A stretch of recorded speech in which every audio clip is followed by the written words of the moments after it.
Assalamualaikum warahmatullahi wabarakatuh. Waalaikumsalam warahmatullahi wabarakatuh. Ini Bapak mau nanya sedikit. Adakah yang termotivasi dengan adanya tempat ini, dengan adanya kita belajar di sini?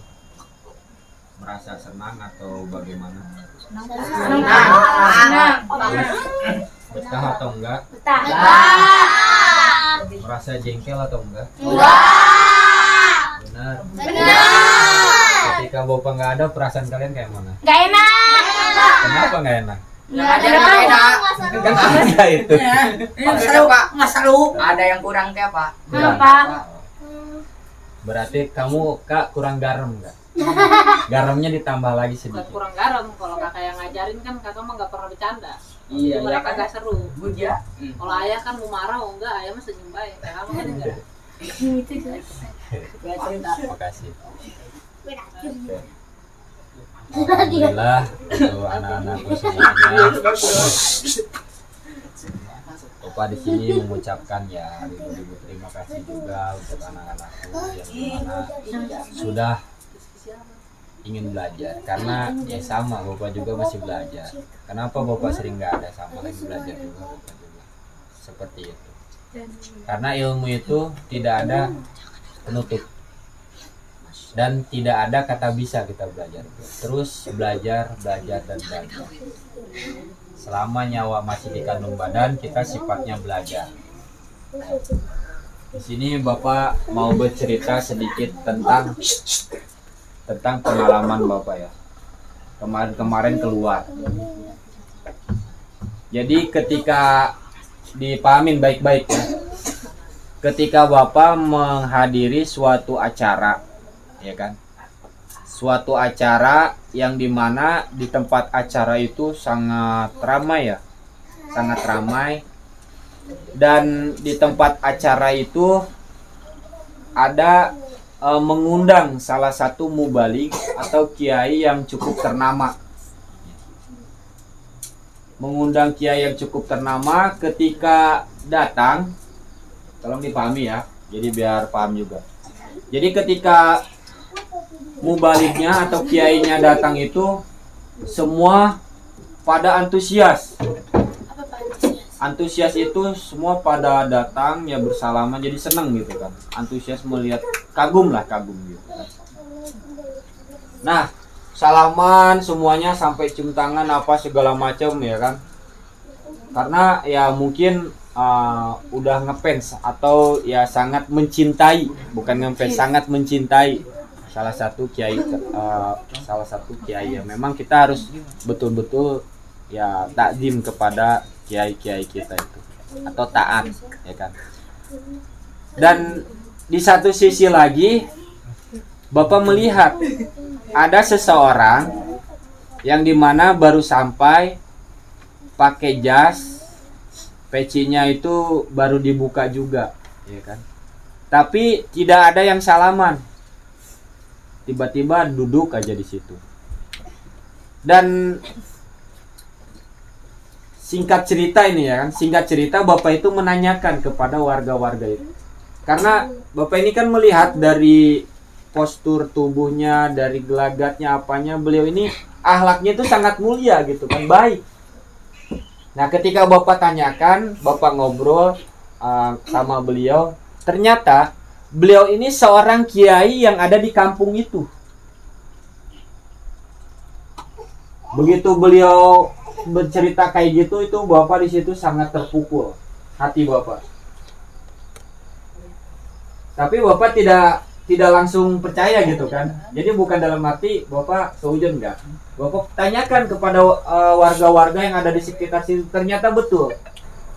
beliau itu seorang kiai atau ustadz yang ada di kampung itu. Nah, kenapa Bapak menjadi terpukul? Ini di salah satu kampung atau ya perkampungan, ketika ada kiai atau mubalik lain seperti kayak gimana gitu, salaman, cium tangan apa segala macam, tapi ketika kiainya datang itu mereka diam, seolah-olah tidak menghargai kiainya tersebut. Itu dosa besar itu seorang warga kampung situ. Karena apa? Ingat, kita ngaji, ya kan, kita ngaji tahu dari kiai kampung, dari ustadz kampung, bukan dari beliau yang baru datang itu. Yang harus dihormati, yang harus dihargai itu sebetulnya. Karena apa? Memang ini juga harus dihormati, tapi beliau ini kan datangnya entah itu sebulan sekali, entah itu setahun sekali, kan belum tentu, ya kan. Tapi yang namanya kiai kampung atau ustadz yang ada di kampung itu udah pasti setiap hari ngajarin ngaji, ngajarin sholat. Terus terang, Bapak bisa belajar wudhu, bisa belajar doa wudhu, bisa belajar sholat dari kiai Bapak, dari ustadz Bapak yang ada di kampung dulu. Bukan dari perguruan fakultas tinggi di mana, bukan. Tapi dari ustadz-ustadz yang ada di kampung. Makanya ketika melihat seperti itu, di situ Bapak agak sedikit marah. Marahnya kenapa? Kenapa kalian ini tidak menghargai, tidak menghormati ustadz-ustadz atau kiai-kiai yang ada di kampung ini? Beliau baru datang, gak ada yang menyambut, gak ada yang salaman.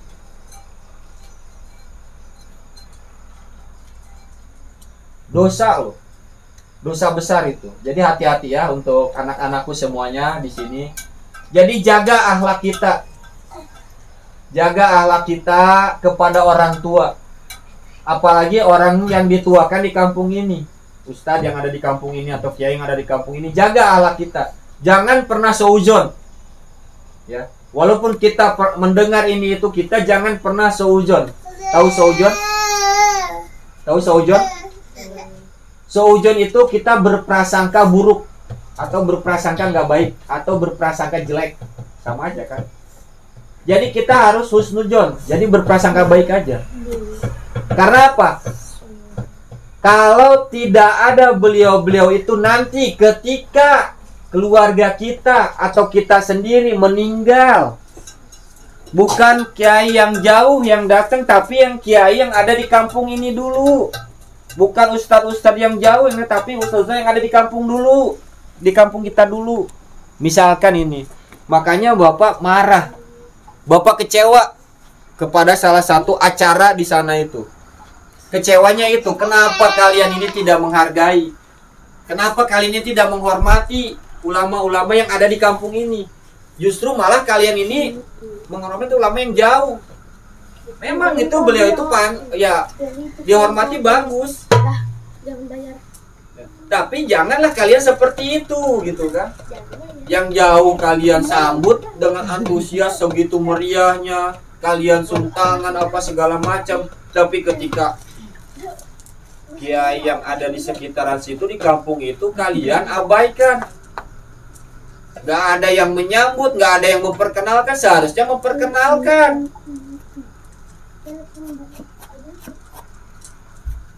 Paham gak apa yang Bapak maksud?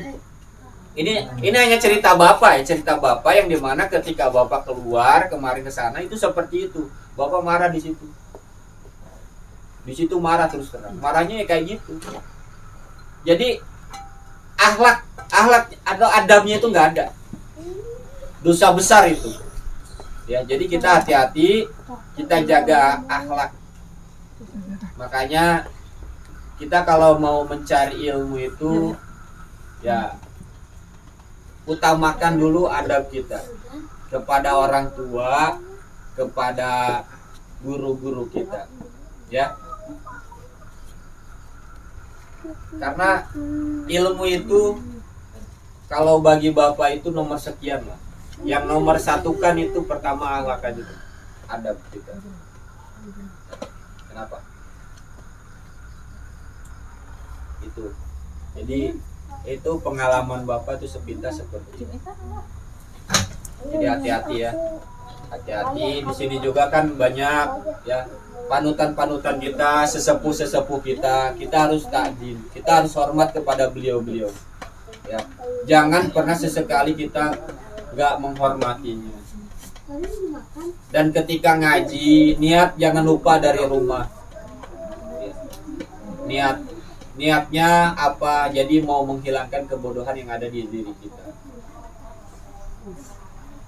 Ketika mau sekolah juga sama. Jangan lupa niat.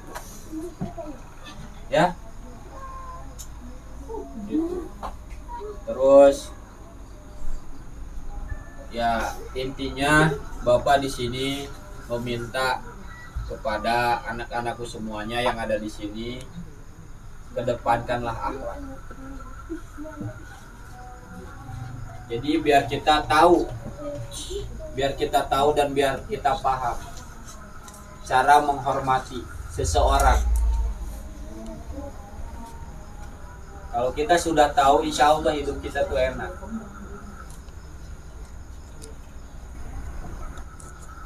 Kamu peci mana?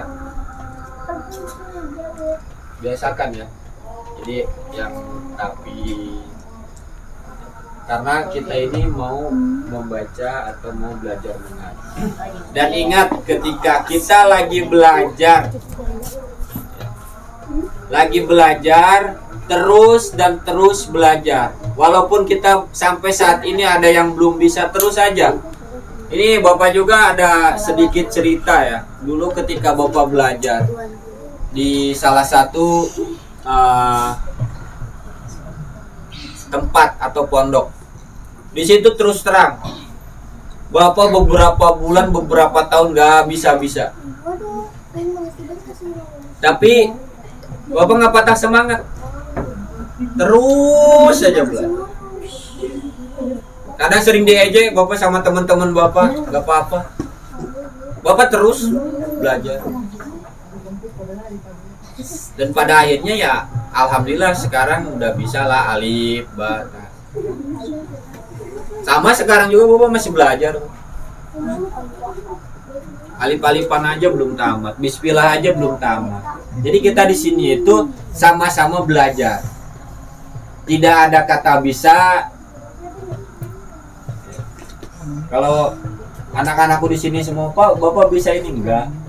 Tapi kalau mau sama-sama ayo. Karena kalau hidup sudah seperti itu nantinya enak. Kalau misalkan nanti Bapak merasa bisa, di sini ada sifat keakuan. Ada sifat keakuan yang dimana kita sudah merasa. Nah itu hati-hati, bahaya. Kalau kita sudah merasa bisa, itu bahaya. Bahayanya kenapa? Nanti ada sifat keakuan dan timbul kesombongan di diri kita. Ya. Paham nggak apa yang Bapak maksud? Jadi ketika kita misalkan lagi belajar nih, alhamdulillah nih sudah bisa ini, hati-hati. Jangan pernah merasa bisa. Terus belajar dan belajar. Kalau kita nanti ada timbul sifat merasa bisa, ya di situ setan akan menggoda kita. Karena ingat, setan itu tidak mengajak terus kita dalam keburukan, tapi setan akan mengajak kita dalam kebaikan. Dengan cara apa? Mengajak dalam kebaikannya. Misalkan ini setan ini mendorong Wahyu, ayo kamu sedekah. Wahyu itu sedekah terus. Ayo kamu ngaji. Ayo sholat. Jadi Wahyu itu sedekahnya rajin, sholatnya gak pernah ketinggalan, ngajinya rajin juga. Nah, di situ terus. Itu padahal dorongan setan. Nah, ketika Wahyu sudah merasa, ini udah ada sifat merasa udah rajin sholat, rajin sedekah, rajin ngaji, timbul ada sifat merasa, timbullah kesombongan. Nah, ngelihat orang lain itu nanti akan, kamu itu gak bisa apa-apa. Saya nih udah bahasain, nah itu udah sifatnya setan itu. Paham? Jadi setan itu tidak mengajak dalam keburukan, tapi setan juga pasti mengajak kita dalam kebaikan. Makanya kalau ada seseorang yang sudah merasa bisa, merasa hebat, masa itu sudah rusak itu. Jadi tanda-tanda satu kerusakan di diri seseorang itu seperti itu. Sudah ada sifat keakuan atau merasa. Karena yang harus yang harus mengaku itu bukan kita tapi Allah Subhanahu wa taala. Makanya di sini itu kita ngaji, belajar ngaji tapi sambil belajar mengenal Allah. Dengan cara apa kita belajar mengenal Allah? Kenali dulu sifat-sifatnya yang ada di 20 sifat itu. Insya Allah ketika kita kenal Allah, ya kan, nanti di situ kita akan bisa merasakan.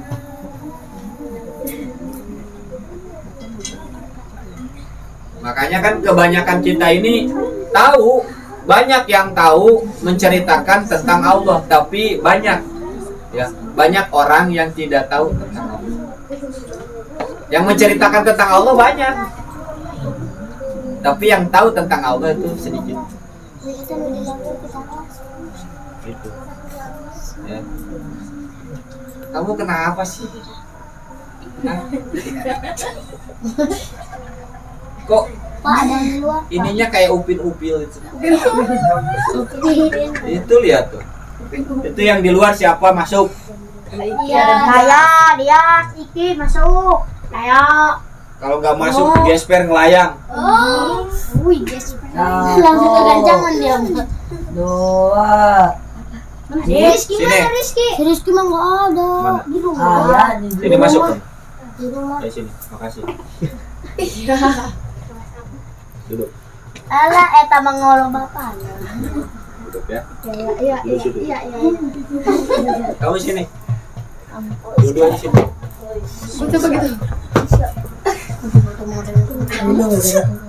Sebelah sana no.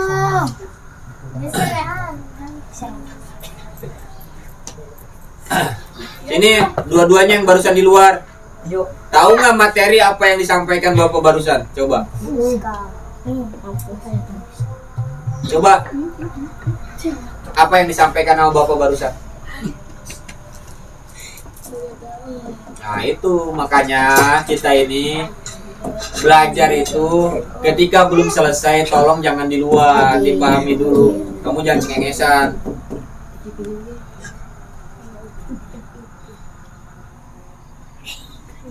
Sama corona.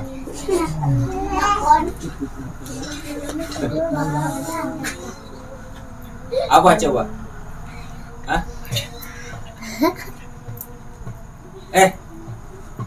Kamu kenapa? Astagfirullah, kesurupan apa? Kamu sehat? Lagi cengengesan aja. Ah, gitu dong.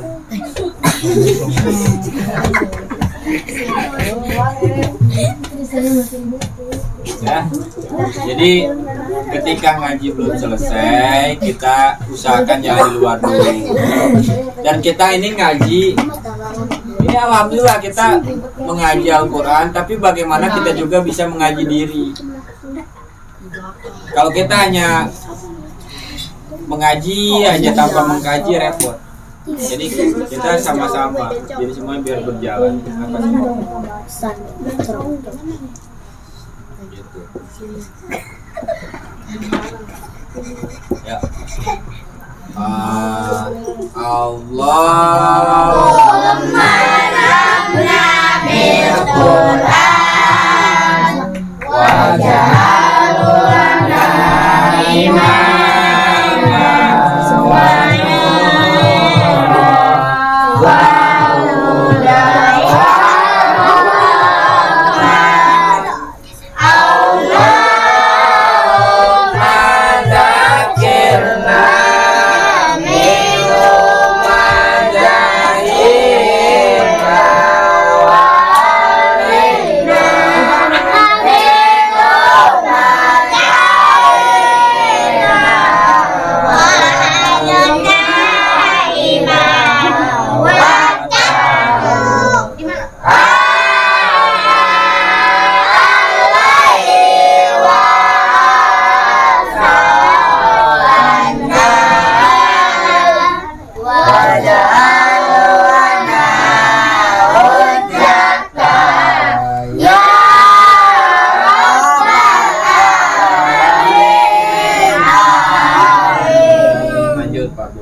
Yang kedua kita membasuh mukanya. Yang ketiga membasuh tangan pula. Jangan lupa sampai pada sikutnya, karena itu masuk pada seretannya. Yang keempat kita mengusap kepala. Yang kelima membasuh kaki dua. Jangan lupa sampai mata kakinya, agar wudhu kita menjadi sempurna. Yang keenam harus tertib semuanya sesuai dengan yang dijelaskannya. Jangan lupa lakukan sunah-sunahnya, agar kita juga mendapat ridhonya. Baca wudhu itu ada 10. Yang pertama Islam, yang kedua tamyiz, bisa membedakan yang baik dan buruk. 3 bersih dari setan, dari nifas. Keempatnya bersih dari sesuatu yang menghalangi air meresap kulit. 5 tak ada pada anggota wudhu yang bisa terjadi perubahan air. 6 tahu bahwa wudhu itu wajib. 7 tidak meyakini wajib wudhu itu sebagai perbuatan yang sunnah. 8 airnya suci menyucikan. 9-nya sudah masuk waktunya. 10 muayah, tidak ada jeda bagi yang terus menerus terhadap antara wudhu tadi dengan sholatnya. Perkara yang dapat membatalkan wudhu ada 4, mari rinci satu-satu.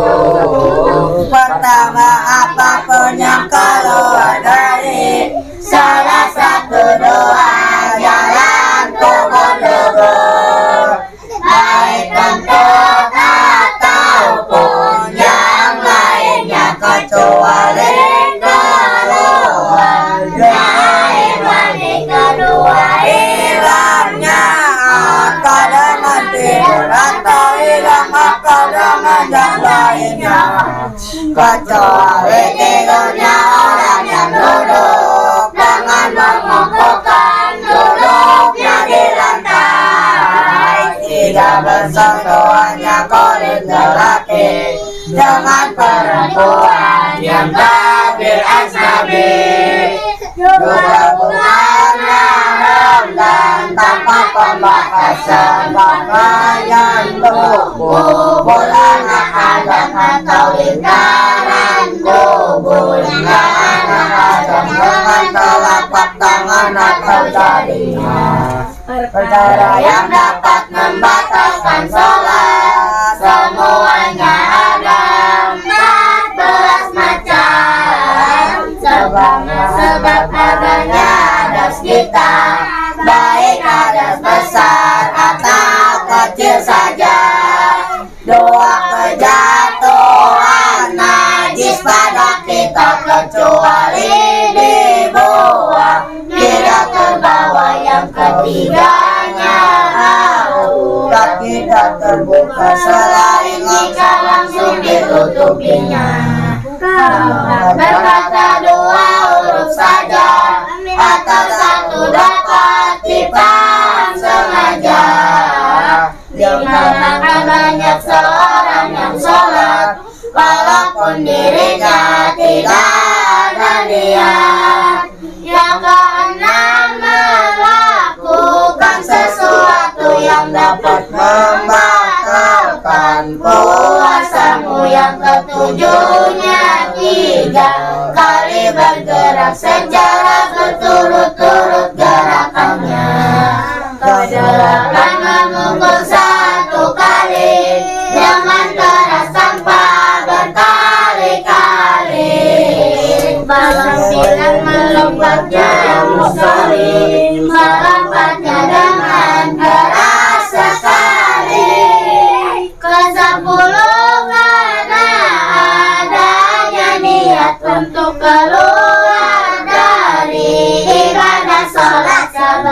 menambah rukun perbuatan seperti rukun di luar peraturan. 12 mendahului imamnya dengan menghadirat di luar rukunnya. Rukun perbuatan itulah maksudnya apabila dengan tak ada uzurnya. 13 menggantungkan kebatalan dalam sholat karena ada janjian. 14 ada keraguan-raguan waktu sholat dengan dihentikan.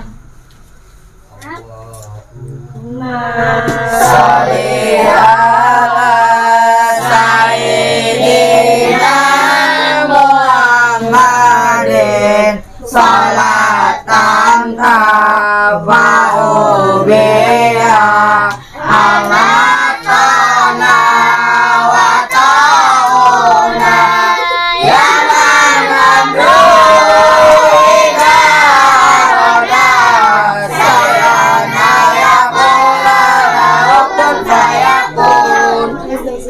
Nih, kita dulu nih, Aqwaidul Iman ya, tapi ini panjang, bukan hanya wujud kita bapak langsung ya, tapi dipahami coba yang ini di Aqwaidul Iman kan ada kan di situ. Nah ini dengerin dulu versinya ininya ya, nadomnya. Hari Aqwaidul Iman 50 keyakinan kanyahokeun sing enyaan mun ngaku jalma beriman. 20 sifatna wajib aya di Allahna. 20 muhalna nu jadi lawanana. Sifat nu zaidna hiji jumlah 40 hiji. Hak Allah nu maha suci terasna ditambih deui. 4 nu wajib di Rasul, 4 nu muhal di Rasul. Nu zaidna hiji hungkul jumlahna salapan nyusul. Jadi 40 hiji tambah salapan berarti jumlah 50 hiji. Jumlah 50 pasti pek sebatkeun hiji-hiji wujud. Ayo lawadisi yang dominasi badaniyah kudrat iradat ilmu yang sama basok kalam kadiran muridan alimah yang sami'an basiran mutakaliman. Dengerin lagi. Ayah belanggeng beda jeung kabeh. Di sini banyak nih. Ayah belanggeng beda jeung kabeh nu anyar jumeneng kalawan jatna hiji Allah dina jatna hiji sifatna hiji pada melana kawasa kersa uninga Allah nu hirupna hiji ngadangu ningali sasauran bukti kawasan bukti Allah kersa uninga Allah nu hirup buktina ngadangu nu ningali nu dadau jadi sadayana nu wajibna 20. Terus di sini Adam kudus fana masalah lihawadisi Ihya ta'dud azud wa karaha jahal maut somam umyun hukmun kaum ajidan karihan jami'an maitan asyonaf. Ini panjang nih sebetulnya kalau kita mau pelajari aqidul iman itu. Jadi bukan hanya wujud dan bako aja. Jadi kita harus tahu semuanya dan harus paham. Makanya dengan cara 20 sifat ini cara mengenal Allah. Ya. Di sini kita cara mengenal. Jadi dipahamin tentang nadoman aqidul iman ya. Kan di sini udah ada kan itu di sini. Kenapa? Dit kemali dit. Bisik Pak, Ya. ngomong mulu. Hah? Ini ngobrol mulu. Pak Siapa? izin ke kamar mandi Pak. Palanya dikelepak Pak. Ya, Sama si Adit. tangan bisa diomongin Pak. Ya, jadi dipahami seperti itu ya. Terus salawat yang kemarin ya masih ingat? Mana Pak? Yang itu saling. Alif, Ya. Alif.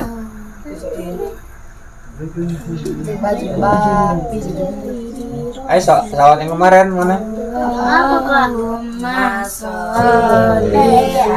Salim ala Sayyidi Rasulillah Muhammad ibni Abdillah As-Sadiqil ala ala alihi wa sahbihi ajma'in. Sekali lagi.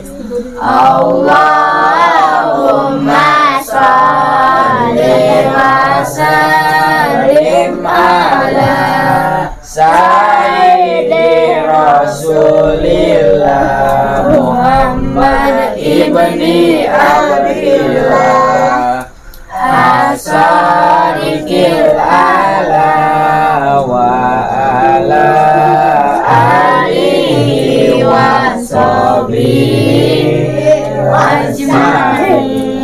Salawat apa? Enggak usah. Coba salawat ini Syekh Abdul Qadir udah ada yang paham? Aku belum Pak. Ya udah yang paham yuk. Sama-sama.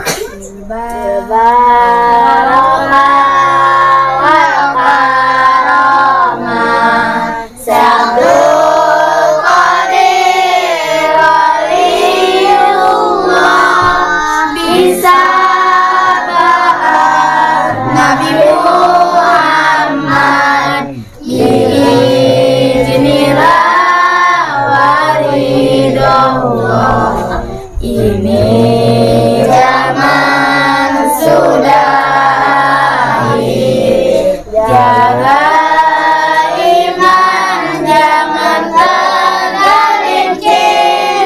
Rahmanakin Syabdul Qadir. Banyak ibadah, banyak berzikir. Coba diresapi, diresapi. Bilbarakah wal karamah Syabdul Qadir waliyullah bisa Syekh Muhammad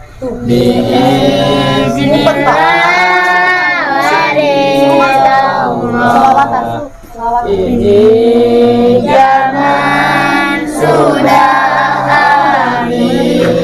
Jaga iman, jangan tergelincir. Rahmanakin Syabdul Qadir. Banyak ibadah, banyak berzikir. Allahumma sholli wa sallim wa barik alaihi. Assalamualaikum warahmatullahi wabarakatuh. Waalaikumsalam warahmatullahi warahmatullahi wabarakatuh. Komat.